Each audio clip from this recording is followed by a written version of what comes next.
Anyways, time to move on. Let's talk about Shedeur Sanders and unwanted attention. All right. It seems like I'm not tired of talking about Shedeur yet, brother. It's more. It's always more. When you texted me about this, I'm like, well, no, let me rewind. When I saw the news about him this past Sunday, Adam Schefter comes out and he reports that allegedly the Baltimore Ravens were slated to draft Shedeur Sanders in the 5th round, I believe, with their 141st pick. But he told them he didn't want to be a long-term backup to Lamar Jackson and that he didn't want to go there. So then in response, the Browns picked him up 4 picks later. All right. I'm going to hold off on what I got to say. I want to hear what you got to say first. No. Actually, I want to hear what you got to say. Go ahead. I got 2 sides of this. You seem opinionated. All right. I'm very opinionated on this topic. All right. I understand why this was a story, but I don't understand why this was a story in week 2.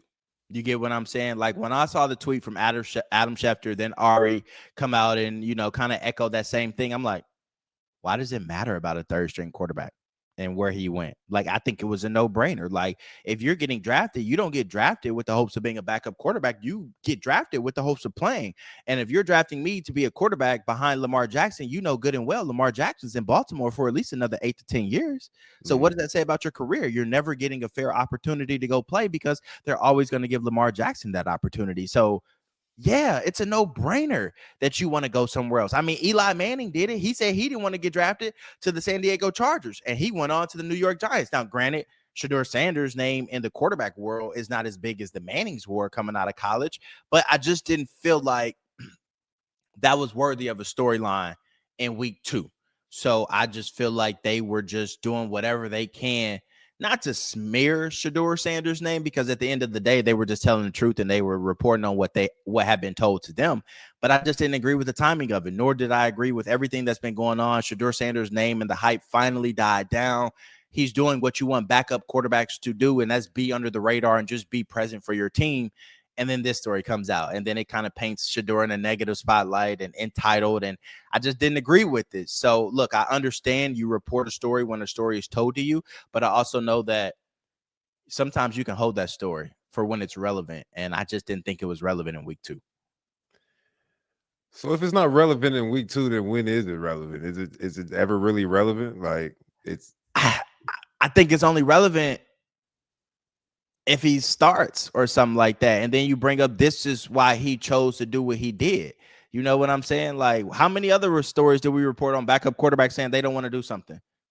Never. Never. Exactly. You know what I'm saying? So I just feel like maybe this is a story in the offseason when you're talking about the Browns quarterback room and when Deshaun Watson comes back and maybe Joe Flacco's gone and then they're really competing with Dylan Gabriel and Shedeur Sanders. Then you talk about this is why he turned down a chance to go to the Ravens, because he wanted this opportunity to compete. So I think that's when the story is relevant. Week 2, when he's the backup quarterback or the 3rd string quarterback, no, it's not relevant in my point of view.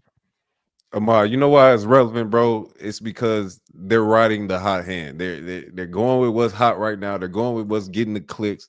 They're going with what the audience wants to hear, and they want to hear about Shedeur Sanders, the number 3 quarterback on the Browns roster, bro. The way you just phrased that is wild. You want to hear about the number 3 quarterback? That's wild. They want to hear about him, bro. So they're gonna put it out, and they want to hear mostly negative things, and that is why this story, even though it may be something that they just are regurgitating, it's still painted in a negative light and putting Shedeur in more of a negative light when it comes to how the media looks at him. But if you really think about it, like you said, this was a good decision. Like I saw Emmanuel Acho talk about, he listed a few quarterbacks that were drafted late in later rounds and were behind a starting quarterback and end up having great success.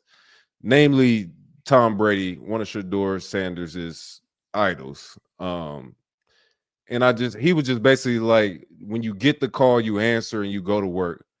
And I don't necessarily agree with that, because that's just not how the landscape of sports is going these days. It's shifting more towards athletes having control of their own story, their own their own game with how they want to play, when they want to play, and who they want to play for. And Shedeur made that decision based on opportunity. You would never know if something may come about where Lamar Jackson goes down or something like that, and you get your opportunity, but still, you have a golden opportunity now in Cleveland. Like you see what's happening with Joe Flacco is not what Nah, anybody expected in that organization. Dylan Gabriel may end up getting his shot. You never know how that's gonna go, but I believe in my own head that Shedeur is gonna have a shot this year to play and moving forward, whether it's for the Browns or anybody else. You got to take opportunity of what you get, and if you get it now, and that's what he wanted, then he made the right decision for himself. So that's what I'm saying. all these reports about Shedeur looks immature and all this type of stuff, man. Watch out, man. Come on, man. Exactly. Y'all doing the most. Y'all doing the Exactly. most. Exactly. Because if you wouldn't have gotten drafted, then he would have had an opportunity to go pick whatever team he wanted to. That's like you. That's like saying, like, yo, MyCole, you got a team that's interested in you, but they got 6 tight ends on the roster. You gonna be like, move along with that. Like, I'm not going there. That's a waste of my time. And I think following up behind a guy that won back-to-back MVPs on the cusp of taking his team to a Super Bowl, you're literally just getting the name of glorified backup at that point. So, mad kudos to Shedeur Sanders and standing on 10 toes with his. He think he's talented enough to be a starting quarterback in this league. His best friend, somebody who was rated, right behind him or right in front of him, Cam Ward, as being one of the top quarterbacks in college last year. He's a starting quarterback and was the #1 overall pick. So why should Shedeur think that he should take a back seat and not go out there and try and shine and have success? So shout out to Shedeur, what he did. Don't like the story and the timing of when it came out. Respect your question about, like, well, when is it relevant? It's relevant in the offseason. All right. Right now, Joe Flacco is a starting quarterback for the Cleveland Browns, and he needs to be the only quarterback that's getting talked about on national networks about playing and blah, blah, blah. Because we don't care about backup quarterbacks until the backup quarterback is thrust into action. And you damn sure don't care about a #3 quarterback on any roster, because I guarantee you all the analysts on network shows right now, they can't tell you who the emergency quarterback or the #3 quarterback is on all 32 teams. So leave Shedeur alone. That's my stance on that. And guess what? I guarantee you, this ain't gonna be the last story we hear about that #3 quarterback in Cleveland, bro.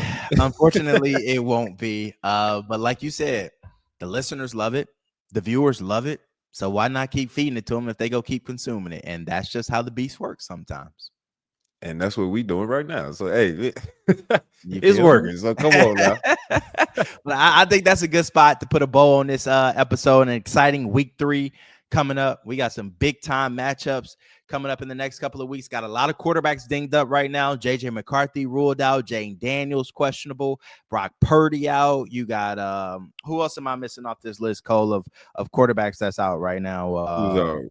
Who else we got? Oh, we got Joe Burrow out that we talked about, and Justin Fields in the concussion protocol. So it seems like a lot of backup quarterbacks will be thrust into the spotlight this week, but no #3s yet. No #3s. not in Cleveland either, which is weird. Exactly. Maybe he should be playing. But hey, that's another story for another day. And I'm sure we'll get that moment and we'll dive into that whenever we do get that opportunity, though. But thanks for y'all for tuning in to Must Be Two Sides, the NFL Week 2 recap with Ahmad and MyCole. We'll keep these coming out every Tuesday following a week of games. And then we'll get you kind of geared. We'll get you caught up on all the latest storylines and drama taking place in the NFL, because as MyCole knows, there's no shortage of drama in the NFL. It's endless, baby. Make sure y'all like, comment, and subscribe, man. We're gonna keep them coming for y'all for sure. Appreciate y'all. See y'all next week.